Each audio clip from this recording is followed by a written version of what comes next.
Namo Bhagavate Vasudevaya. Om Namo Bhagavate Vasudevaya. Narayanam Namaskritya Naram Cheva Narottamam Devim Saraswatim Vyasam Tato Jayam Udirayet. Nashta Prayeshu Abhadreshu Nityam Bhagavata Sevaya. Bhagavate Uttama Shloke Bhaktir Bhavati Neshtike. Om Jnana Timirandasya Gyananjana Shalakaya Chakshur Unmilitam Yena Tasmai Shri Gurave Namaha. Sri Caitanya Manobhistam Sthapitam Yena Bhutale Swayam Rupa Kadamayam Dadati Swapadantikam. Vandeham Shri Guru Shri Yuta Padakamalam Shri Gurun Vaishnavamscha Shri Rupam Sagarajatam Sahagana Raghunathan Vitam Tam Sajivam Sadvaitam Savadutam Parijana Sahitam Krishna Chaitanya Devam Shri Radha Krishna Padan Sahagana Lalita Shri Vishakan Vitamscha. He Krishna Karuna Sindhu Dina Bandhu Jagatpate Gopesha Gopika Kanta Radha Kanta Namostate Tapta Kanchana Gaurangi Radhe Vrindavaneshwari Rishabhanu Sute Devi Pranamami Hari Priye. Nama Om Vishnu Padaya Krishna Presthaya Bhutale Srimate Bhaktivedanta Swami Iti Namine. Namaste Saraswati Deve Gauravani Pracharine Nirviseshasha Shunyavadi Paschatya Deshatarine. Vanchakalpa tarubhyascha kripa sindhu bhaevacha patitanam pavanebhyo vaishnavebhyo namo namaha. Jai Sri Krishna Chaitanya Prabhu Nityananda Shri Advaita Gadadhara Shri Vasadi Gaura Bhakta Vrinda. Hare Krishna Hare Krishna Krishna Krishna Hare Hare Hare Rama Hare Rama Rama Rama Hare Hare.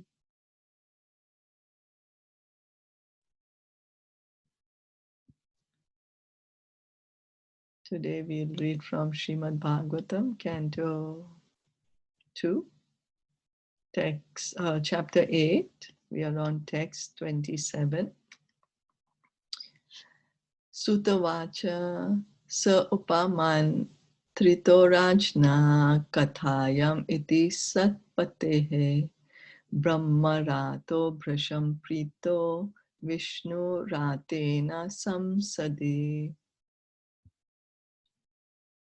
Sutta Goswami said, thus Sukadev Goswami, being invited by Maharaj Parikshit to speak on topics of the Lord Sri Krishna with his devotees, was very much pleased. Purport by His Divine Grace A.C. Bhaktivedanta Swami Srila Prabhupada. Srimad Bhagavatam can be legitimately discussed only among the devotees of the Lord. As the Bhagavad Gita was authoritatively discussed between Lord Krishna and Arjuna, the Lord and the devotee respectively. Similarly, Srimad Bhagavatam, which is the postgraduate study of the Bhagavad Gita, can also be discussed between the scholars and devotees like Sukadev Goswami and Maharaj Parikshit. Otherwise, the real taste of the nectar cannot be relished.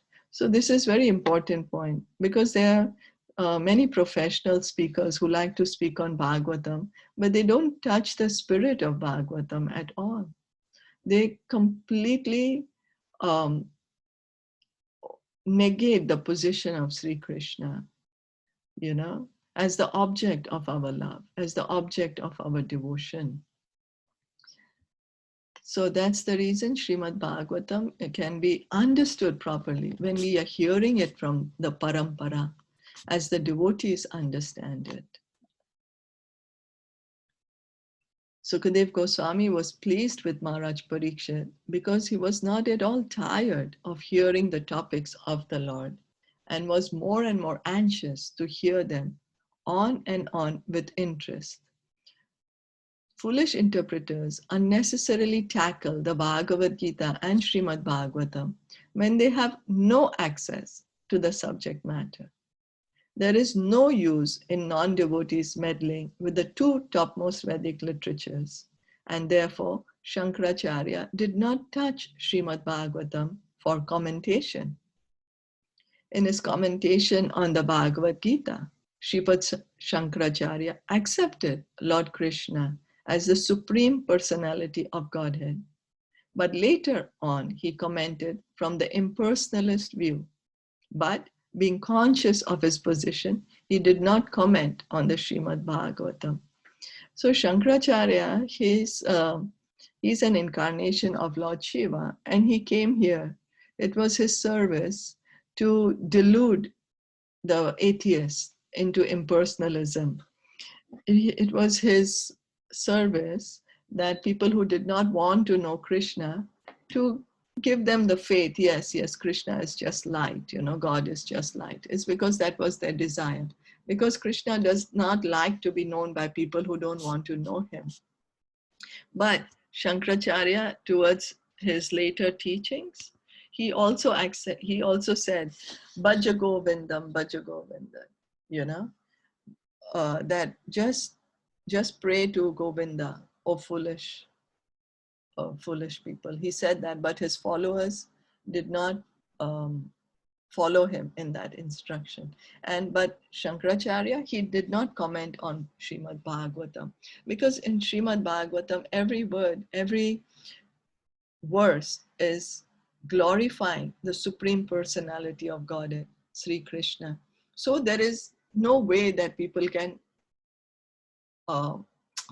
negate the personality of Krishna, say that, oh, Krishna does not exist and he's just light. Can't be, because Srimad Bhagavatam is all about the loving exchanges between Krishna and his devotees.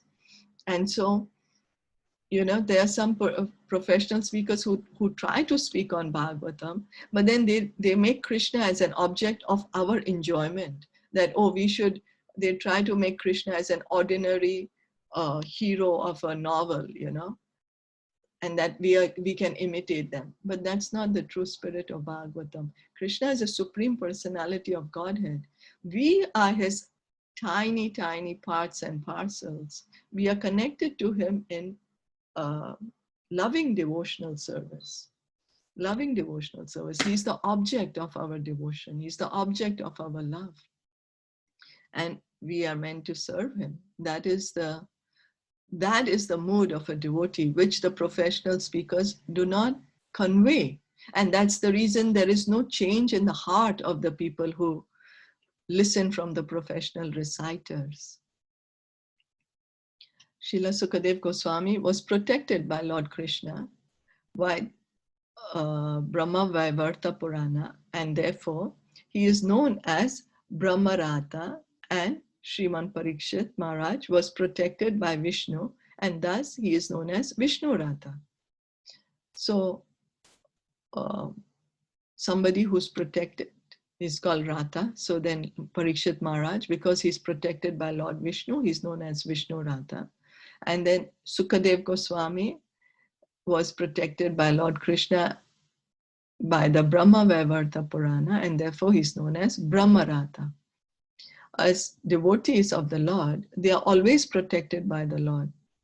It is clear also in this connection that the Vishnu Rata should hear Srimad Bhagavatam from Brahmarata and no one else, because others misrepresent the transcendental knowledge and thus spoil one's valuable time.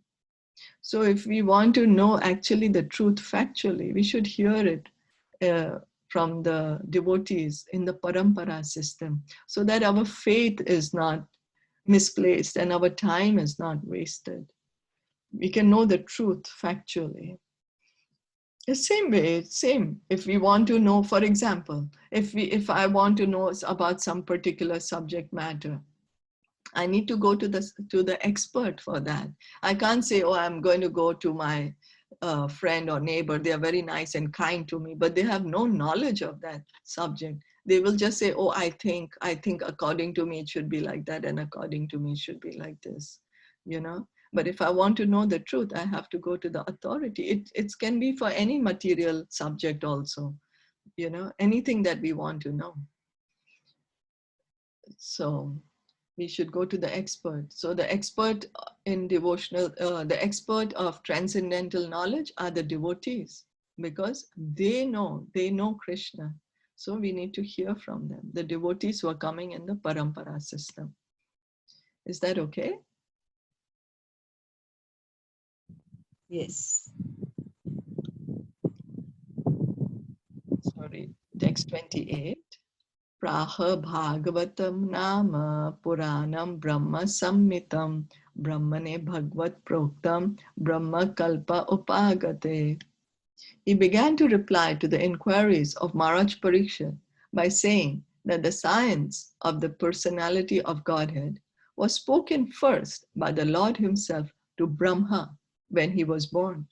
Srimad Bhagavatam is the supplementary Vedic literature, and it is just in pursuance of the Vedas. Srimad Bhagavatam is the science of the personality of Godhead. The impersonalist always tries to misrepresent the personal feature of the Lord, not knowing the science of this great knowledge. And Srimad Bhagavatam is in pursuance of the Vedas and scientific knowledge of the personality of Godhead. So knowing, knowing Krishna, knowing God is a science. There's a perfect method that we learn it, understand it, and we apply it, and we can see the result. That is perfect science. That whenever we can apply some knowledge, that's why it's called the science of Godhead. We hear the knowledge, we apply it, and we can see. We can see Krishna. We can factually understand. To learn the science, one should take shelter of the representative of Sri Sukadev and follow in the footsteps of Maharaj Parikshit without foolishly attempting to interpret, thereby committing a great offense at the feet of the Lord. So because many of us, we don't want to listen to authority. We think, oh, no, I know how to do it. I know, I can show you how to do it. Why shall I waste time trying to listen from others? But in fact, we are just misguiding our own self and misguiding the others who are listening to us, which is a very great responsibility, you know, because if we are misguiding others' faith, all that karma comes onto us then. So it is our responsibility that we understand this knowledge properly. And then we can even speak to others about it. The dangerous ways of interpretations by the non-devotee class of men have played havoc in understanding the Srimad Bhagavatam. And the careful student should be always alert in this matter if he at all wants to learn the science of Godhead. So created havoc, you know, because some people who don't understand Bhagavatam, but they're commenting on Bhagavatam, then they are playing with the faith of people, and then they're misguiding the people. For example, now imagine if we have a disease, okay, and then we go to the doctor. A doctor is supposed to treat us. That's with the full faith we are going to the doctor. But then if the doctor himself didn't study under any doctor, and he didn't actually go to the university and study and practice under a doctor, he just became a self-proclaimed doctor by himself. He got some textbooks and he just started saying, oh, I will read this and I'll become a doctor. So then his diagnosis is not going to be correct, you know. He's just going to destroy our health even further. So same way, our spiritual health is very important, and we should be very careful who we are hearing it from. Any questions or comments?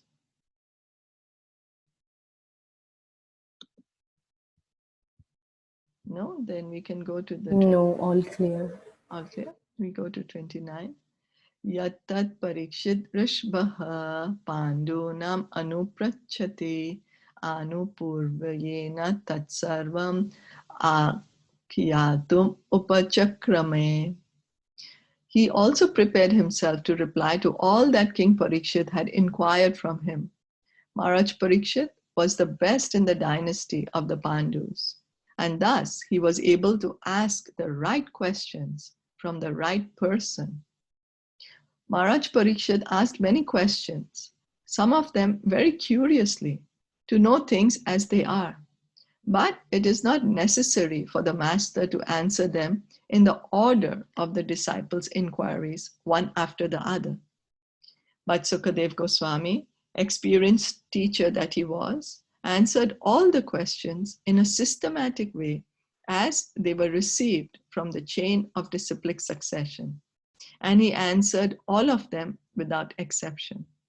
Thus end the Bhaktivedanta purports of the second canto, 8th chapter of the Srimad Bhagavatam, entitled Questions by King Parikshit. So here ends the questions, and then let's see how Sukadev Goswami answers the questions one by one.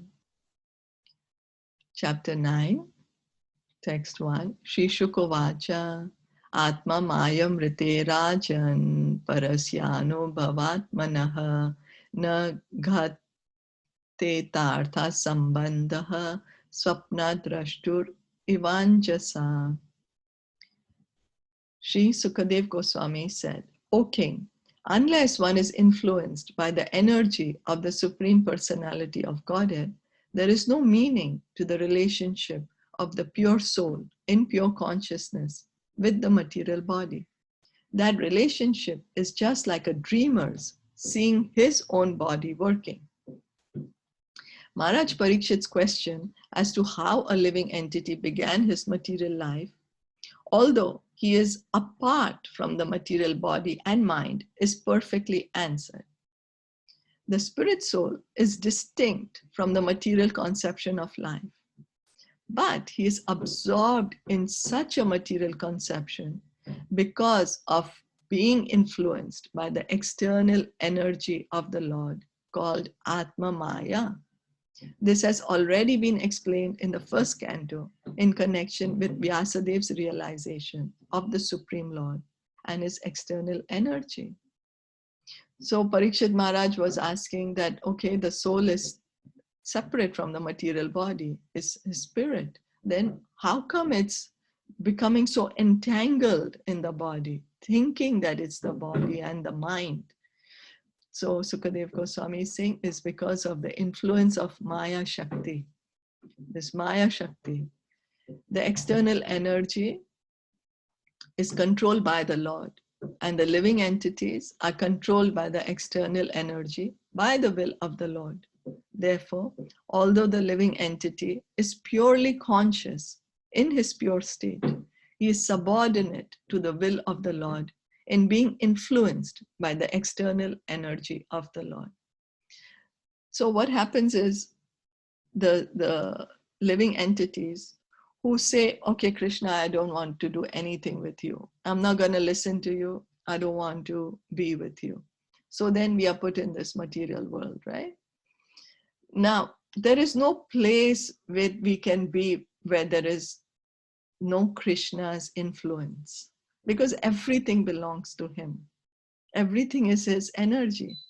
And we are totally dependent on him. But because we want to pretend that we are not dependent on him, what does he do? He just covers himself up with this Maya. So we can't see him.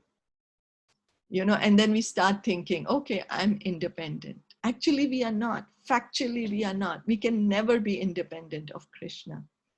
Can never. We can try to see. If we are independent, can we stop our own death?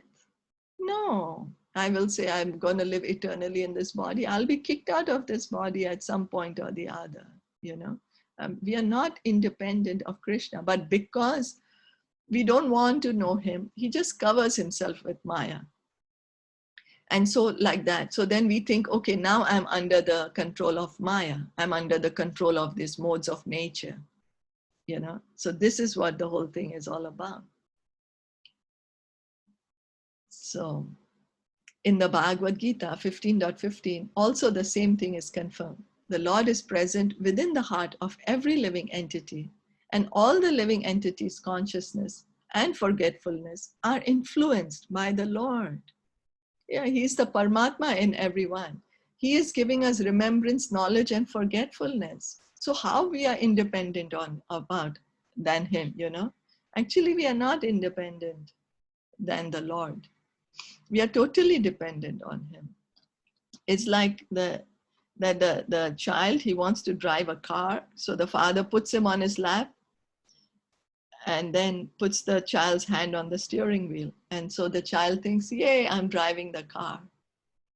He's just thinking that I'm driving the car. Oh, I'm taking away all, chasing all the obstacles and all that. But actually it's the father whose lap he's sitting on who's driving. It's not the child. The child has no capability of driving. So we are like that.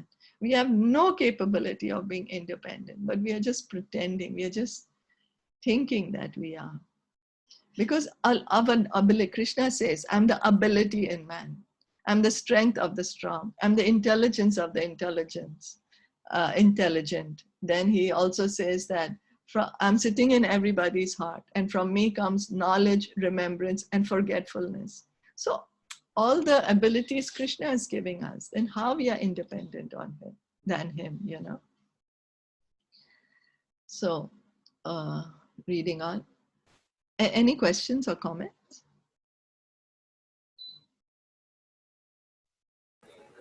This is so beautiful that he's always there. Then there is no place, as you said, that he's not there. There is no place. Yeah, there isn't. So this gives so much strength to you, and it makes you more faith and everything. Yes, that he's always there, no matter what. It's really beautiful. Hare Krishna. Nice. Now the next question automatically made will be why the Lord influences the living entity to such consciousness and forgetfulness. The answer is that the Lord clearly wishes that every living entity be in his pure consciousness as a part and parcel of the Lord, and thus be engaged in the loving service of the Lord as he is constitutionally made.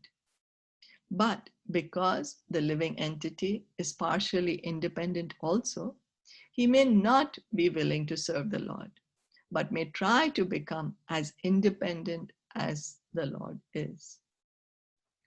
That is our position. Krishna actually does not want us to be here in the material world. He wants us to be with him, in person, you know, in Goloka Vrindavan, having a loving relationship with him. But we are like, no way, I don't want to be with you. I want to be called the enjoyer. Why should you be the hero? Or I want to be the hero. So, because we have the independence, Krishna is supremely independent, so we also have tiny independence, tiny. And our independence is only that we have the choice, either we want to be with Krishna or we don't want to be with Krishna. That is only our independence. There's no other independence. It's not that we can do anything by ourselves, but only we have this choice. Do I want to be with Krishna or I don't want to be with Krishna? With this choice, and we have chosen to be here. With this tiny choice of us, which is independent, given to us, and we chose to be here in this material world. That's right. Okay. So all this has happened Kali Yuga, right? The beginning of Kali Yuga, correct? Maharaj Parikshit is speaking to, right, Sukdev Goswami. The Kali Yuga is just going to begin. It's not begin, yet.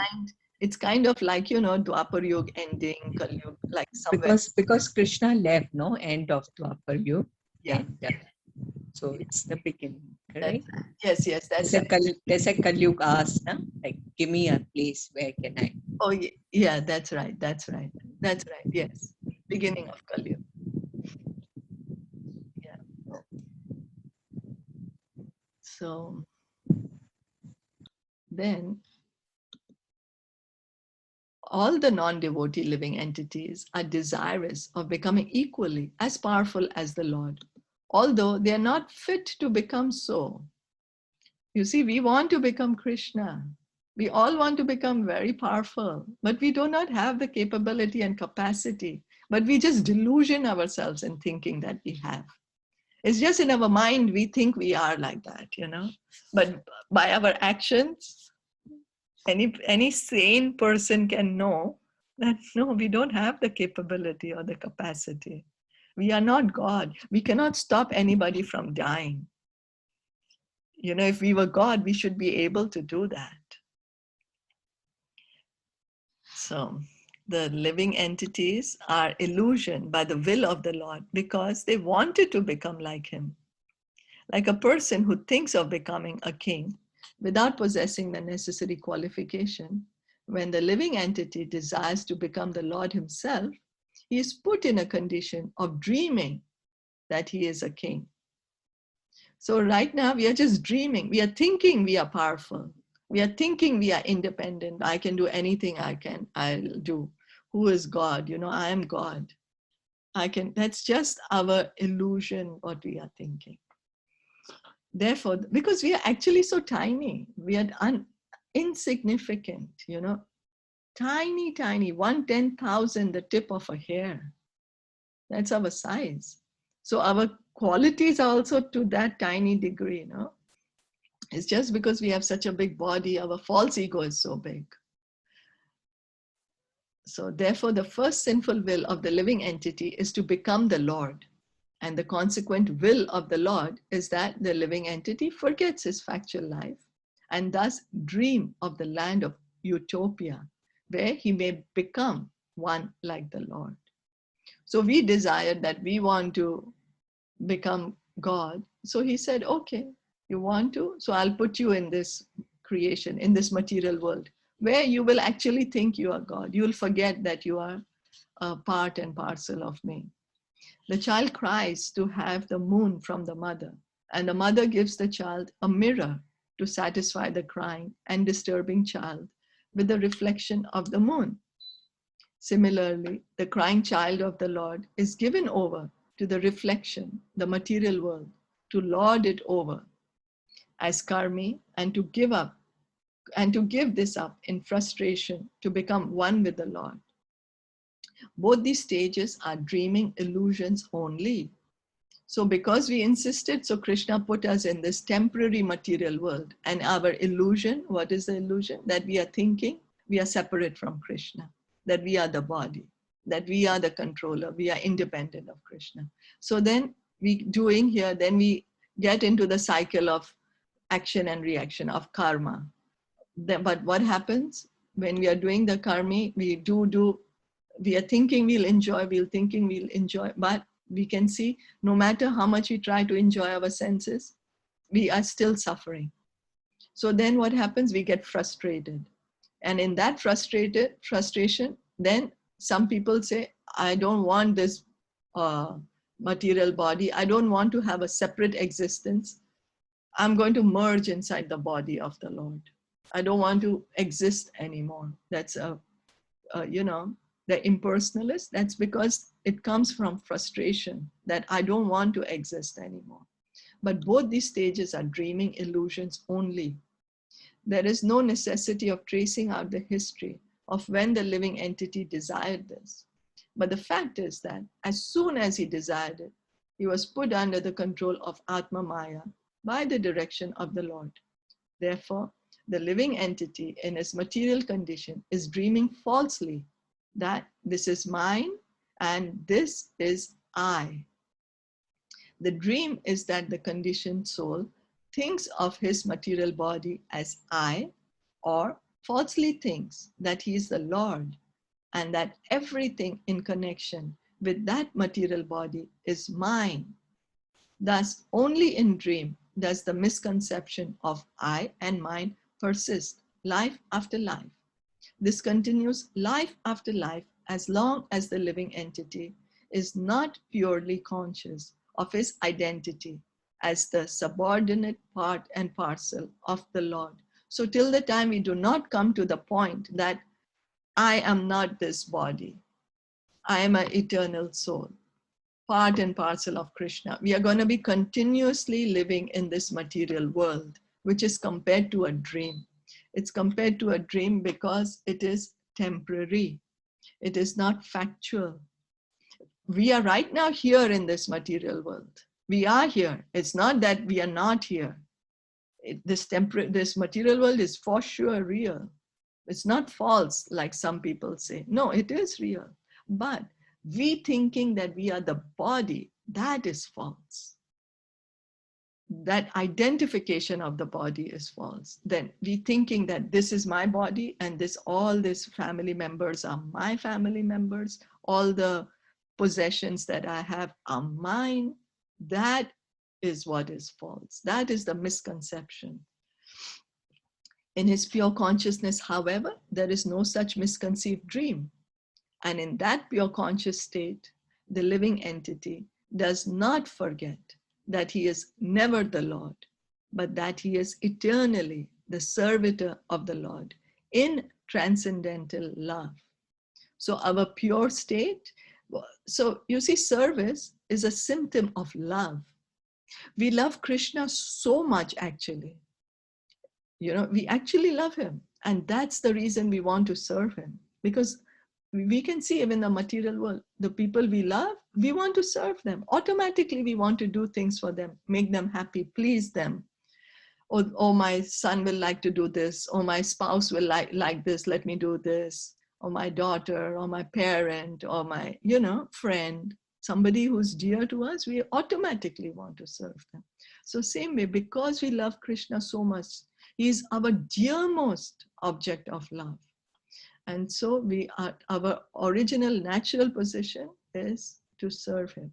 But because we didn't want to do that, we are here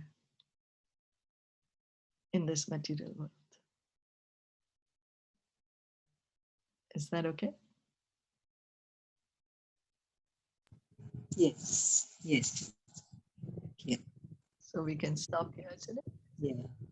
Srimad Bhagavatam. Just one question, sorry. Yes. I just wanted to know, so what should we be doing? So what is our position to, like, we know, to keep us reminding that we are the soul and not the body? That's right. Yeah, we need to keep reminding ourselves. We need to regularly hear and chant in the association of devotees. Because when we are hearing about Krishna, we are being with Krishna. When we are chanting Krishna's names and glories, we are being with Krishna. When we are associating with devotees, the devotees will engage us in devotional service. So then we'll be with Krishna. So like that, we'll be reminded more and more of Krishna. And then we will be reminded of our true position of who we actually are. So then our infatuation with the body will keep getting lesser and lesser to that degree. Okay. Yeah. Then our attachment to this material body will reduce and our attachment to Krishna will keep on increasing. Yeah. Okay. Perfect. Srimad Bhagavatam ki jai, Shila Prabhupada ki jai, Gaur Bhaktam Vrinda ki jai, Hari Hari Bol. Thank you for joining. Hari Bol. Thank you. Have a nice day. Thank you for your comments and questions.